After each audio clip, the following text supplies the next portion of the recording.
해피 이스터, 부활의 날입니다. 각 가정에서 우리 부활의 예배를 드릴 때 부활의 영광과 하나님이 주시는 큰 기쁨이 오늘 하루를 채우는 이 주일이 되기를 예수 그리스도의 이름으로 축원합니다.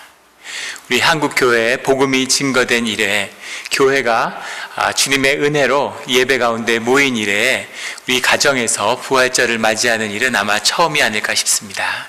그런데 부활의 기쁨과 부활의 영광이 우리의 마음을 채우기보다는 침묵하시는 주님 앞에 이 고난의 때 가운데 전염병으로 아무도 모일 수 없는 가족끼리도 함께하기가 꺼려지는 이 때에 주님 앞에 두려움이, 주님을 향한 경외감이 더 커지는 그런 이 시간입니다. 오늘 주님은 부활이 무엇인지, 부활을 만난다는 것, 우리의 신앙 가운데 부활이 함께한다는 것에 참된 의미가 무엇인지에 대한 말씀을 주고 계십니다. 오늘 말씀을 통해 살아계신 주님의 부활을 만나는 우리 모두가 되기를 주의 이름으로 축원합니다.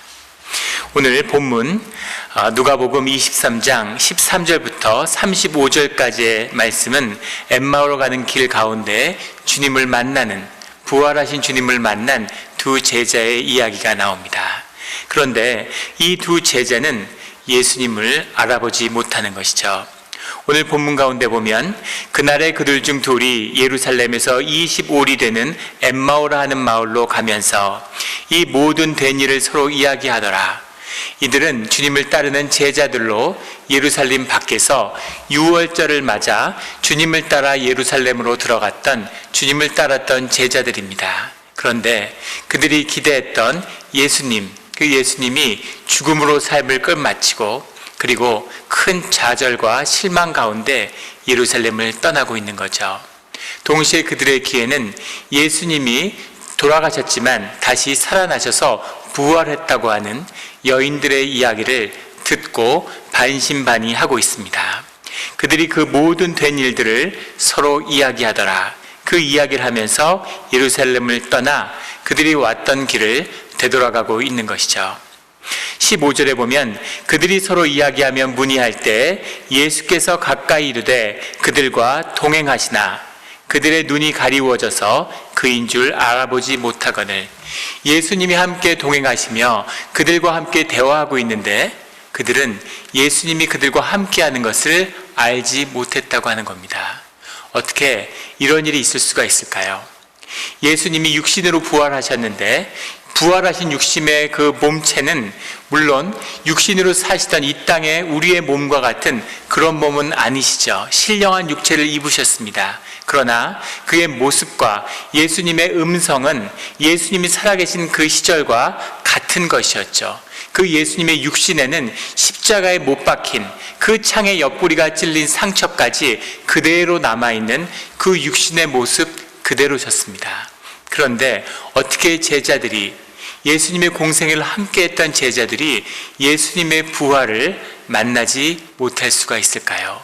부활하신 예수님을 알아보지 못하는 그 제자들의 모습이 혹시 오늘날 우리 교회 가운데 부활하신 예수님이 함께 하시지만 그 예수님과 함께하지 못하는, 부활하신 예수님을 만나지 못하는 우리의 모습이 되지 않을까 하는 그런 두려움도 함께 느끼게 됩니다.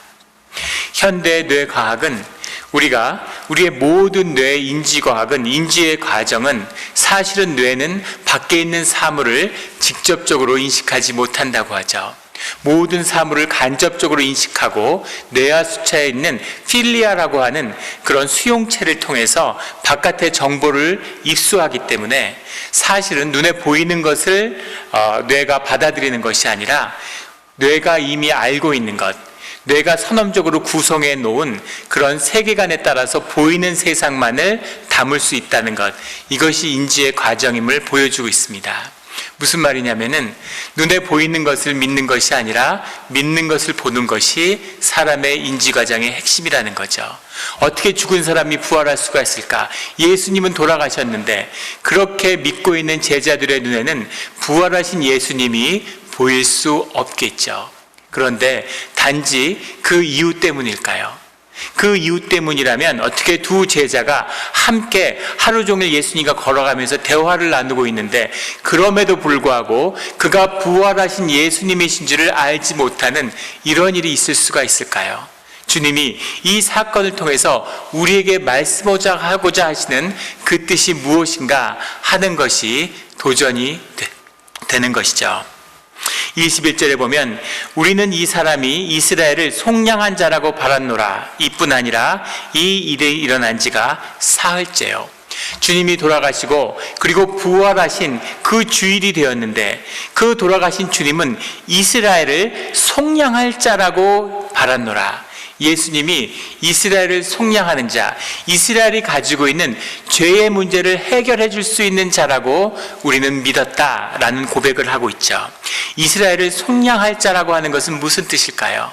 이 제자들이 말하는 주님은 내가 십자가를 통해서 너희의 죄를 사하겠노라고 말씀하셨는데 이 십자가를 만났던 그의 제자들이 이스라엘을 속량할 자라고 우리는 여겼는데 그런 예수님이 돌아가셨다고 안타까워하는 이 제자들의 이 고백은 도대체 무엇입니까? 이 고백을 듣고 주님은 말씀하십니다. 25절에 가면 이르시되 미련하고 선지자들이 말한 모든 것을 마음에 더디 믿는 자들이여 라고 주님이 말씀하시죠. 책망입니다. 미련한 자들아, 마음에 더디 믿는 자들아, 너희는 왜 말씀 가운데 증거된 것을 믿지 못하느냐, 이렇게 말씀하시는 거죠. 그리스도가 이런 고난을 받고 자기의 영광에 들어가야 할 것이 아니냐, 이것이 성경이 증거하는 속량의 비밀이 아니냐라고 주님은 말씀하고 계시는 겁니다. 성경이 말씀하고 있는, 구약과 신약을 관통하고 있는 이 속량의 참뜻, 십자가의 참된 뜻이 무엇일까? 이 부활의 의미를 더 깊이 되새기게 되는 오늘 이 부활의 날입니다. 이 속량이라고 하는 것, 죄를 사한다고 하는 것은 유대인들에게 있어서 가장 중요한, 그들의 신앙의 절기 가운데 가장 소중한 것입니다. 그것을 대속죄일이라고 이야기하죠. 이 대속죄일이 얼마나 중요한 것인가 하면 오늘날까지도 이스라엘 유대인들은 가장 중요한 그들의 절기를 이 속죄일로 여기고 대속죄일을 철저히 지키고 있습니다. 레위기 16장과 23절에 소개되고 있는 대속죄일, 욤하 카페림이라고 하는 말이죠. 하는 정관사 더고, 카페림은 카팔이란 말에서 왔는데 to cover, 무언가를 커버한다, 이런 말입니다. 주님이 우리를 커버해 주시는 거죠. to cover, the day to cover, 욤하 카페림이라고 하는 대속죄일을 가장 소중한 절기로 유대인들이 지켜오고 있어요. 유대인들이 유대인이 될 수 있었던 것, 유대인들이 그 끝나지 않은 수천 년간의 고난 가운데 살아남을 수 있었던 그 비밀을 그들은 이 속죄일에 있다고 하죠. 대속죄일의 비밀, 우리의 죄를 사하시는 주님의 비밀이란 것은 도대체 무엇일까요? 그 비밀이 오늘 우리 부활절기 가운데 풀어지기를 주님의 이름으로 축원합니다.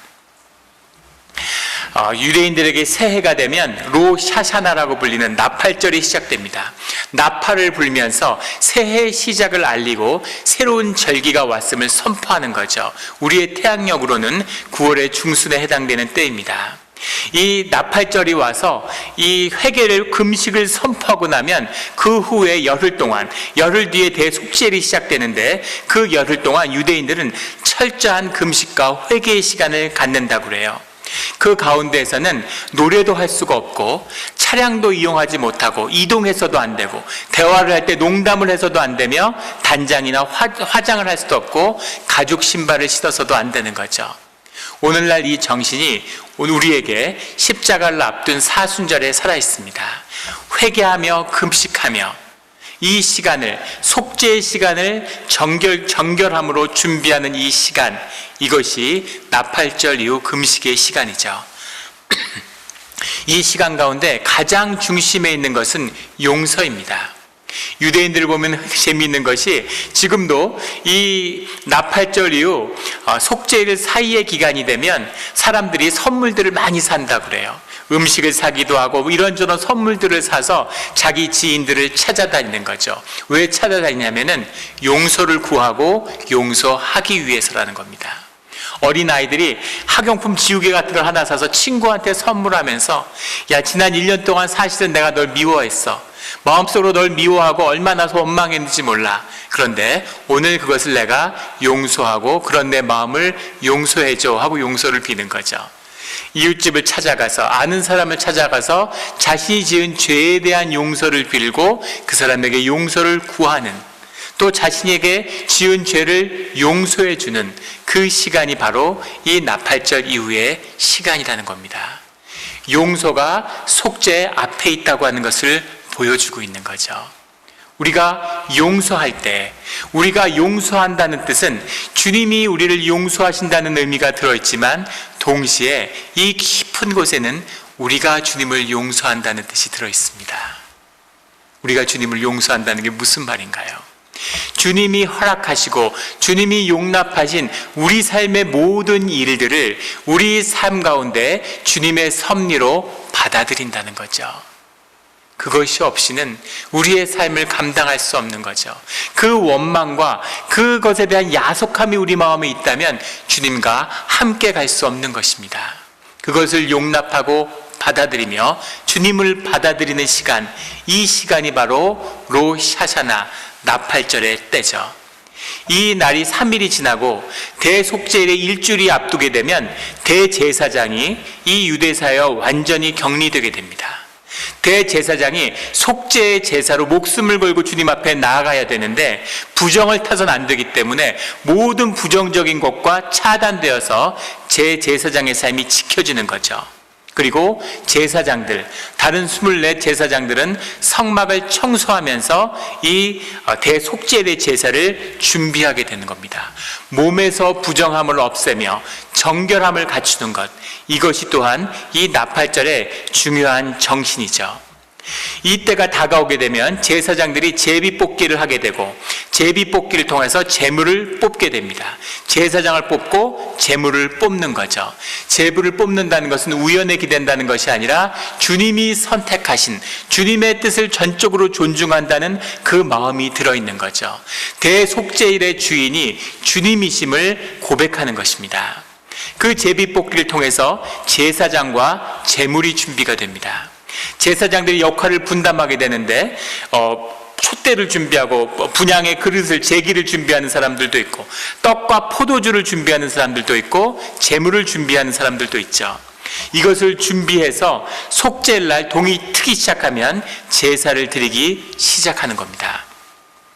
제사를 준비할 때 먼저 대제사장이 자신과 가족을 위한 제물로서 숫송아지를 준비해서 그 피로 주님 앞에 먼저 스스로를 속량하는, 스스로가 속죄를 받는 그 제사를 주님 앞에 먼저 드리게 됩니다. 그것을 준비하지 않고 지성소로 들어가면 제사장이 목숨을 잃게 되는 거죠.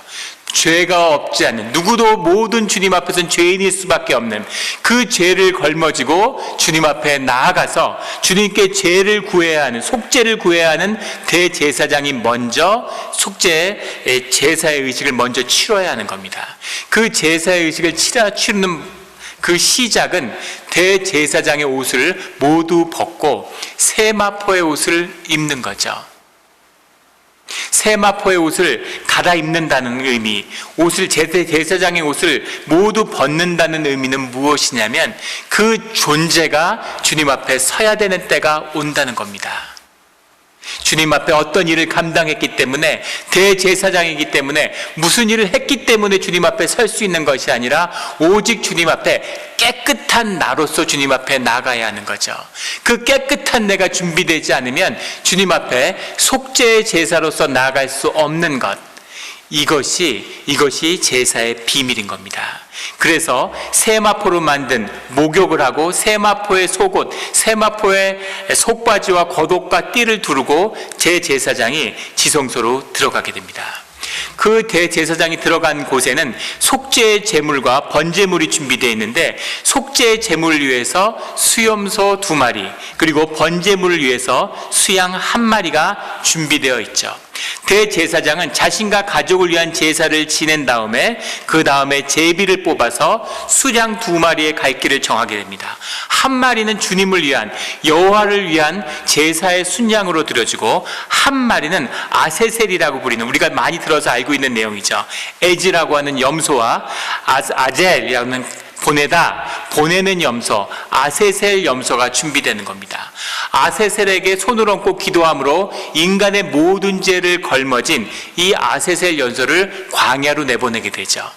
광야로 내보낸다고 하지만 실제는 그 양을 끌고서 한 12마일 정도, 20km 떨어진 곳에 끌고 가서 벼랑에서 던졌다고 그래요. 다시 마을로 돌아오면 안 되니까. 그 죄를 상징하는 붉은 천을 그 뿔에 묶어가지고 그 염소가 떠나보내는 거죠. 실제로는 제사장이 인도해서 끌고 가는 과정을 겪게 됩니다. 그리고 한 마리는 여호와를 위한 속죄의 제물로 드리게 되는 거죠.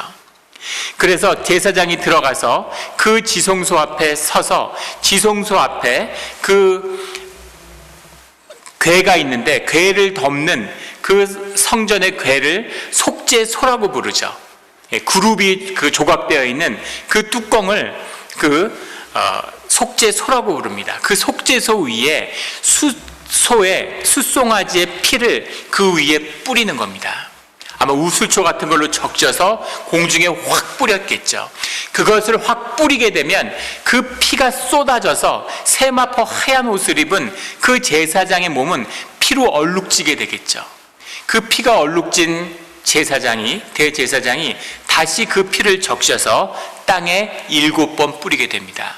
그것으로 대제사장은 속죄를 받는 것이죠. 그리고 향을 피워서 성막에 있는 궤 위에 향의 단에 가득 연기가 피어오를 때 거기서 대제사장은 물러나오게 되죠. 그리고 다시 밖에 준비된 염소의 피를 가지고 들어가서 이번에는 백성을 위한 속죄에 그 피를 뿌리게 되죠. 똑같이 공중에 1번, 땅에 7번 뿌리게 되는데 다시 피가 온몸에 묻었을 겁니다. 그리고 밖에 나와서 그 염소의 피와 숫송아지의 피를 섞어서 그래서 그 밖에 있는 제단을 피로 닦고, 그것은 죄를 주님께 용서받은 그 모든 것을 다시 정결케 하는 의식이죠. 그 피를, 주님이 받으신 피를 모두 그 제단과 그 성궤 제단의 양뿔 내 귀퉁이에 다 바르는 겁니다. 그리고 다시 피를 그 휘장을 닫고서 휘장 위에 또 뿌리게 되죠. 그것을 다 뿌린 다음에 그 아세셀로 간 염소가 그 던지워졌다는 것을 봉화를 통해서 그 소식을 접하게 되면 그 다음에 번제를 드리고, 그리고 그 분리되었던 그 소의 가죽과 살 같은 것을 이 성소의 밖에 있는 그 제단에서 불에서 태워서 없애는 그것으로 속죄제가 맞춰지게 되는 거죠. 이것이 피로 드리는 속죄제의 비밀입니다. 그 속죄제가 끝나고 난 다음에 주님께 다시 번제를 드리게 되죠. 주님께 복을 바라는, 이제 주님의 복을 받을 수 있는 주의 백성으로 거듭나게 된 것입니다. 이것이 번제의 비밀이에요. 이 대속죄일이 지난 다음에 초막절이 시작됩니다. 초막절은 기쁨의 절기고 축제의 절기죠. 혼인양의 잔치로 비유되고 하나님 나라의 잔치입니다. 이 잔치를 기뻐하는 것, 이것이 오늘 우리가 누리는 부활절의 모습이죠. 주님과 다시 만나는, 주님과 함께하는 기쁨이 우리 가운데 가득한 것, 이것이 죄사함의 비밀이고 부활의 비밀입니다. 이 초막절에는 이 보리나 밀을 수확한 것이 아니라 초막절의 절기에 나오는 포도나무와 무화과나무를 가지고 기뻐하게 되는 겁니다. 포도나무와 무화과나무의 비밀은 주님이 주시는 것으로 기뻐하는 때가 이르렀다는 거죠. 주님이 용서와 죄를 사해 주셨기 때문에 이제 주님의 이름으로 주님이 주시는 것을 기뻐하는 때가 이르렀다는 겁니다. 근데 우리가 잊지 말아야 할 것은 이 초막절의 때가 주님의 심판의 시작이라는 거죠. 주님이 초막절을 통해서 죄를 심판하기 시작하신다고 유대인들은 믿었어요. 주님이 세상을 타작 포도나무에 타작 밟듯이 포도나무에 포도를 찢듯이 누르는 그때가 바로 이 초막절의 시작인 거죠. 그 포도주를 짓이기는, 포도주의 포도를 짓이기는 것을 계시록에서도 심판의 의미로 이해합니다. 주님이 세상을 짓밟기 시작하는데, 그런데 그때에 그 짓밟힌 가운데 보호함을 받고 주님으로 인해 기뻐하며 뛰놀 수 있는 것, 이것이 주의 자녀들이 입는 보호하심과 이 피로 바른, 피로 덮음을 받은 주의 자녀들의 비밀이라는 것을 성경은 우리에게 말씀하고 있는 거죠. 이것이 주님의 뜻입니다. 피로 씻어야, 생명으로 씻어야 하는 것이 주의 죄사함의 비밀이고, 그 피를 씻고서 시작하는 하늘나라의 잔치가 주님의 심판의 시작이라는 것을, 그것을 성경은 우리에게 증거하고 있습니다. 이 속죄일의 심판을, 이 속죄일의 제사를, 이 속죄일의 피를 뿌리는 이 비밀을 아는 자들만이 성경이 증거하는 하나님의 말씀과 예수 그리스도의 십자가의 역사의 참뜻이 무엇인지를 만나게 되는 거죠. 오늘 주님이 말씀하시는 27절에 이에 모세와 모든 선지자의 글로 시작하여 모든 성경에 쓴 바 자기에 관한 것을 자세히 설명하시리라. 그의 제자들에게 부활하신 주님이 오셔서 이 부활의 의미가 무엇이었는지를 제자들에게 말씀하셨다는 거죠. 그 말씀의 뜻이 무엇이었을까요? 먼저 이사야 63장의 말씀을 한번 보겠습니다. 이 속죄일의 제사를, 대속죄일의 제사를 알아야지만이 그 의미를 알 수 있는 말씀이죠. 이사야 63장의 말씀에 에돔에서 오는 이 누구며 붉은 옷을 입고 보스라에서 오는 이 누구냐, 이 아세셀의 양을 서쪽으로 보내는데 그 서쪽이 에돔이고 보스라가 되는 거죠. 거기서 붉은 옷을 입고 오는 자가 누구냐, 그 희생, 죄를 걸머지고 그 죄의 희생물이 된 자가 누구냐라는 거죠. 그분이 바로 우리 주님이신 예수 그리스도신 거죠. 그의 화려한 의복, 큰 능력으로 걷는 이가 누구냐, 그는 나이니 그가 바로 그리스도이신 메시아이신 예수님이시라는 거죠. 공의를 말하는 이요 구원하는 능력을 가진 이니라. 예수님이 그 옷을 입은 자, 구원하는 자로서, 그 에세셀의 양의 죄를 걸머진 자로서, 그 염소로서 다시 돌아오신다는 겁니다. 2절에 어찌하여 내 의복이 붉으며 내 옷이 포도즙 틀을 밟는 자 같으냐, 포도즙 틀을 밟는 자 같으냐, 내 의복이 붉으며, 그 붉은 의복이 어떤 의복입니까? 피로 적셔진 대제사장의 세마포인 거죠. 주님 앞에 속죄의 의식을 드리는, 우리의 죄를 씻는 그 죄의 피에 물든 그 의복을 입은 자, 그 자가 바로 포도즙 틀을 밟는 자가 되는 거죠. 포도즙의 틀을 밟는 메시아, 우리를 심판하시는 자이며 동시에 우리를 구원하시는 자 예수 그리스도십니다. 3절에 가면 만민 가운데 나와 함께한 자가 없이 내가 홀로 포도즙 틀을 밟았는데 내가 노함으로 말미암아 무리를 밟았고 분함으로 말미암아 짓밟았으므로 그들의 선혈이 내 옷에 튀어 내 의복을 다 더럽혔음이니. 땅에 피를 뿌리는 그 속죄함의 의식이, 그 포도즙의 틀을 밟는 그 심판의 의식이, 그것이 죄를 사함이며 동시에 이 땅에 대한 심판의 역사임을 주님은 말씀하고 있습니다. 이것이 십자가의 의미인 거죠. 레위기 16장에 가면 이날에 너희를 위하여 속죄하여 너희를 정결하게 하리니 너희의 모든 죄에서 너희가 여호와 앞에 정결하리라. 이 속죄의 의미는 우리를 정결하게 하는 거죠. 제사의 의미고 예배의 의미입니다. 죄의 사함을 받았기 때문에 주님만이 우리의 삶을 정결하게 하실 수 있고 우리를 받아주시는 거죠. 이 정결함이 있어야 주님의 말씀을 묵시로 받을 수 있는 겁니다. 정결함을 입은 자들이 주님의 뜻을 볼 수 있는 것이죠. 이것이 이 정결함의 참 뜻임을 성경은 우리에게 말씀합니다. 이는 너희에게 안식일 중에 안식일인즉 너희는 스스로 괴롭게 할지니 영원히 지킬 규례라. 안식일 중에 안식일. 우리의 안식일이 주일의 예배지만 우리의 부활절이야말로 안식일 중에 안식일이고, 우리의 죄를 사해 주시는 십자가의 역사를 통해서 우리를 부활시켜 주시는 주님의 역사인 거죠.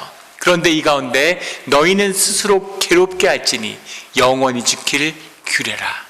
이것은 우리의 아픔의 시간이고 우리의 속죄의 시간이지만, 우리가 속죄하고 우리의 십자가를 지고 내 자아를 십자가에 못 박음으로 이 땅에서의 우리의 이 모든 현상과 거짓의 죽음을 맞이해야 하는 그런 아픔의 시간이고, 우리를 괴롭게 해야 하는 그런 시간인 거죠. 이것이 부활절의 절기가 담고 있는 참된 뜻입니다. 이 뜻을 받는 자들은 주님의 말씀을 새롭게 받게 되는 거죠. 히브리서 10장에 가면 우리가 마음의 뿌림을 받았다고 이야기합니다. 이 뿌림이 무슨 뿌림일까요? 갑자기 마음에 무슨 뿌림을 받았을까요? 피의 뿌림입니다. 공중에 피를 뿌리는, 우슬초에 피를 적셔서 제사장의 피를 뿌림같이 예수 그리스도의 그 피 뿌림을 우리 마음에 받았다는 거죠. 그 뿌림을 받아 악한 양심으로부터 벗어나고, 세상에선 인간이 양심은 다 좋은 것처럼 이야기하지만 우리의 양심의 깊은 곳에 이 죄된 육신의 본성 가운데는 악함이 있는 겁니다. 악한 양심이 있기 때문에 인간은 죄의 문제에서 결코 자유로울 수 없는 거죠. 결코 벗어날 수 없는 거죠. 우리의 본성에 깊이 뿌리내린 이 죄의 문제로부터 벗어날 수 있는 건 우리의 마음에, 우리의 심령에 피의 뿌림을, 십자가의 보혈을 우리의 양심에 뿌릴 때까지는 우리는 결코 죄의 그 사슬에서 자유로울 수 없는 존재라는 것을 말씀이 증거하고 있는 거죠. 그 양심으로부터 벗어나고, 그 죄성으로부터 벗어나고, 몸은 맑은 물로 씻음을 받았으니, 몸이 맑은 물로 씻음을 받았다는 건 바로 세마포를 벗고 그 몸을 씻는 그 제사장의 마음으로 주님 앞에 서는 것이죠. 참 마음과 온전한 믿음으로 하나님께 나아가자. 모든 사람이 그 휘장이 찢어지고 성전을 폐하는 예수 그리스도 살아계신 하나님이 우리와 함께 하심으로, 그 피 흘림의 제물이 주님이 되셨으므로, 그 중보의 제사장을 주님이 감당하심으로 우리가 모두 다 왕같은 제사장으로 주님 앞에 부르심을 받았다는 겁니다. 그래서 예수 그리스도의 보혈의 은혜로 우리가 주님 앞에, 하나님 앞에 우리가 나아갈 수 있는 거죠. 대제사장이 아니라 우리가 제사장과 같이 주님 앞에 나아갈 수 있는 비밀이 예수 그리스도의 십자가임을, 그 십자가에 일어나는 부활의 역사임을 주님은 말씀하고 계십니다. 요한계시록 19장에 가면 또 그가 피 뿌린 옷을 입었는데, 피 뿌린 옷이 무슨 옷입니까? 바로 제사장이 입은 세마포의 그 피, 그 속죄 제물의 피를 뿌린 그 옷이죠. 그가 피 뿌린 옷을 입었는데 그 이름은 하나님의 말씀이라. 하나님의 말씀이, 하나님이 예수 그리스도께서 그 피 뿌린 옷을 입으신 거죠. 하늘에 있는 군대들이 희고 깨끗한 세마포 옷을 입고 백마를 타고 그를 따르더라. 희고 깨끗한 세마포의 옷, 그 정결함을 입어서 그 피 뿌린 옷을 입음으로 정결해지고 깨끗하여진, 내가 어떤 무슨 기능을 하고 무슨 자격을 갖춰서가 아니라 주님이 깨끗하게 씻은, 주님의 피로 씻은 그 깨끗한 세마포의 옷을 입은 자들, 그들이 우리가 되어서 주님 앞에 서게 된다는 거죠. 이것이 초막절의 잔치고 계시록이 얘기하는 혼인양의 잔치인 겁니다. 그 잔치를 위해 준비된 자들이 있다는 거죠. 그 주님 앞에 이 성결함을 입은 십자가를 만난 주의 자녀들이 있다는 겁니다. 그 자녀들이 주님의 부르심 가운데 부활의 때 주님과 함께하는 것, 이것이 주님이 십자가와 부활절 가운데 우리와 함께 하시는 비밀임을 그 제자들에게 이야기하고 있습니다. 이 말씀을 들은 그 제자들은 30절에 가면 그들의 눈이 밝아져, 그들은 이제 예수님이 보이시고 예수님이 그리스도시고 예수님이 부활한 하나님이시고 그들과 함께 하시는, 그들이 알았던 바로 그 예수님이 그리스도시고 십자가의 속량해 주시라는 것을 알게 된 거죠. 이것이 그 제자들이 주님의 부활을 만나게 되는 이야기입니다. 주님을 만난다고 하는 것, 이것의 시작은 용서에 있음을 보게 됩니다. 용서한다는 것, 우리가 우리의 삶에서 주님의 역사를 받아들인다는 것, 이것은 아프지만 우리 삶 가운데 꼭 있어야 하는 얘기죠. 최근에 오래전부터 알던 한 집사님을 다시 우연히 만나게 됐습니다. 그동안 소식이 연락이 잘 안 되다가 우연히 다시 연락이 돼서 만나게 됐어요. 이 집사님은 굉장히 그 영주권 문제로 오랜 시간 고생을 하셨습니다. 그래도 사업은 잘 풀리셔서 그 마음고생을 하면서 여러 가지 일들을 겪으셨는데 영주권을 받으셨다는 얘기를 제가 들었어요. 여러 해 전에.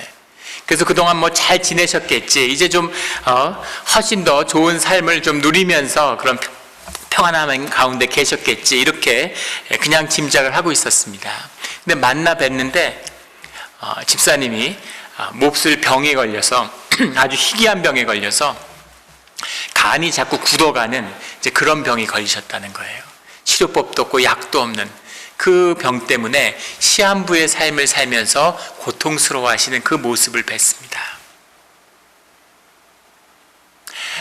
속상한 거죠. 삶에 오랜 시간 고난과 어려움을 겪어왔는데 이제는 좀 좋은 일이 있어야 되잖아요. 이제는 좀 하나님이 풀어주시고 좀 좋은 기쁨의 일들을 더해주실 때가 됐잖아요. 그런데 또 다른 고난이 삶을 기다리고 있는 거죠. 그 주님의 인도하심을 받으면서 마음 가운데 그 집사님은 죽을 뻔했는데, 그리고 그것이 의료보험이 커버되는 것이 아니라서 어떻게 감당할 수 있을까 했는데 뭐 주사를 한 번 맞는데 몇만 불이 든다는 거예요. 근데 그게 보험 커버가 어떻게 극적으로 돼서 어떻게 그래도 살 길이 열렸는지를 굉장히 감사하다고 얘기하시는데 마음속에 섭섭함이 있는 거죠. 주님, 정말 이렇게까지 하셔야 됩니까? 이런 마음이 우리 가운데 있는 겁니다. 그 마음을 풀고 그 모든 것을 허락하신 주님의 뜻을 받아들이고 그 뜻에 따라 살아가는 것, 이것이 이 십자가의 용서의 참 뜻입니다. 십자가에 매달려서 주님 왜 나를 버리셨나이까? 라고 하는 예수님의 고백이, 그 고백이 주님과 함께하는, 내 뜻대로 하지 마시고 주님의 뜻대로 하여 주시옵소서 라고 하는 그 고백, 자신에게 돌을 던지고 침을 뱉으며 죽이라고 소리치는 자들 향하여 저들은 무슨 짓을 하는지 알지 못하오니 저들의 죄를 용서하여 주시옵소서 라고 하는 주님의 그 용서, 그 용서를 만나야 하는 것이 십자가와 부활의 참 뜻인 거죠. 금식과 회개를 통해서 정결함을 얻는 것이 십자가의 참된 뜻입니다. 부활하셨지만, 십자가에 못 박히셨지만 그 부활의 역사를, 부활하신 주님을 만나지 못하는 그의 제자들처럼 그 주님의 해마다 계속되는 이 부활절의 절기가 그냥 덧없이 지나가 버리는 종교의 의미가 되지 않고 정말 살아계신 주님이 우리의 심령 가운데 만나게 되는 그런 회개와 용서와 그리고 속죄함과 그리고 부활의 정결함을 얻는 그런 부활의 절기가 되기 위한 그런 주님을 만나는 정결함이 우리의 심령 가운데 있어야 되는 거죠. 그 정결한 심령만이 주님의 묵시를 만날 수 있습니다. 모든 종교적인 절개를 주님이 멈춰버리셨죠. 종교의 모든 행위를 주님이 끊어버리셨어요. 두렵고 두려운 때입니다. 주님이 무엇을 말씀하시는지 모든 종교의 것이는 썩어버리고 죽어버리겠죠. 그리고 주님 안에서 참된 씨앗의 역사가, 모두 썩어버린 실과 가운데 있는 주님의 참된 수확이 주님의 부활의 때에 함께 일어날 겁니다. 그것을 준비하는 자의 비밀은, 주님의 부활의 축복과 초막절의 잔치에 초청받는 자들의 비밀은 바로 마음의 정결함이죠. 이 정결함의 비밀이 오늘 이때를 맞는 부활의 절기의 의미입니다. 그 정결함을 가진 자들만이 주님의 말씀을 받게 되는 거죠. 여러 성도님들이 말씀을 묵상하고 그 묵상의 느낌들을 메시지로 저한테 보내주세요. 그 메시지를 읽을 때마다 얼마나 감사한지 모릅니다. 이 말씀이 결코 헛된 것이 아니었구나. 우리의 교회 가운데 드렸던 예배와 우리의 공동체의 삶이 이 어려운 시기에, 이 고난의 때에 삶을 지탱해주는 양식이 되는구나 하는 것을 보게 되는 거죠. 주님을 바라보며 주님께 뜻을 두며 주님을 더 깊이 만나게 되는 전결의 때가 이 고난의 때입니다. 이 고난의 때를 지날 때에는 주님을 다시 만나야 되는 거죠. 이 정결의 때를 지나서 주님이 다시 올 때 그 비밀은 심판에 있습니다. 주님이 포도즙 틀을 밟는데 주님이 모든 것을 갚는다는 뜻이죠. 주님이 갚으시는 것, 주님이 갚으셔야 되는 겁니다. 이 때가 지나고 나면 회복의 때가 올 텐데, 내가 갚겠다고, 내가 내 삶에 잃어버린 것을 찾겠다고, 내가 내 삶을 회복시키겠다고 나서면 안 되는 거죠. 내 삶을 주님께 온전히 드려서 주님이 그 삶을 갚아주셔야 되는 겁니다. 주님이 갚아주시는 것이 부활의 혼인잔치, 어린 양의 혼인잔치의 참된 비밀이죠. 그 비밀이 우리 성도님들의 것이 되기를 주의 이름으로 축원합니다. 그리고 오늘 말씀 가운데 30절에 그들과 함께 음식 잡수실 때 떡을 가지고 축사하시고 떼어 그들에게 주시니, 코이노니아죠. 주님이 이 땅에서 마지막 떠나실 때 제자들과 함께 했던 것입니다. 공동체로 부르신, 주님의 몸된 교회로 부른 주님의 뜻이죠.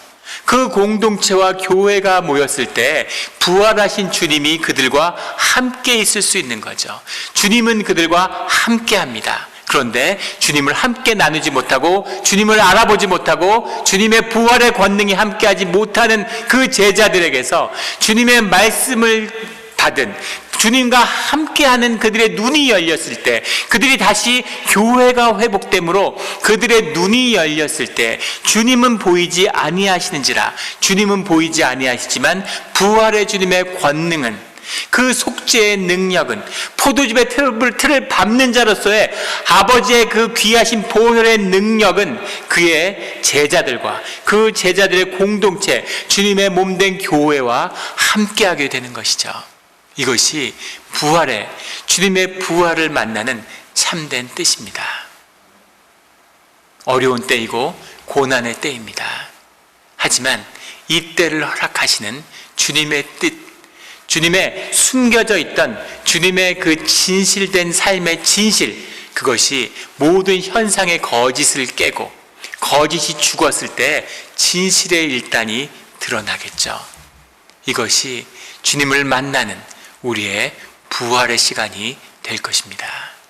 그 부활을 만나는, 주님이 갚으시는 정결한 주님의 십자가의 보혈의 피로 씻음을 받는 흰 세마포의 옷을 입은 주의 자녀들로서 주님을 다시 영접하는, 부활을 만나는 우리 영락교회 성도님들이 되시기를 예수 그리스도의 이름으로 축원합니다.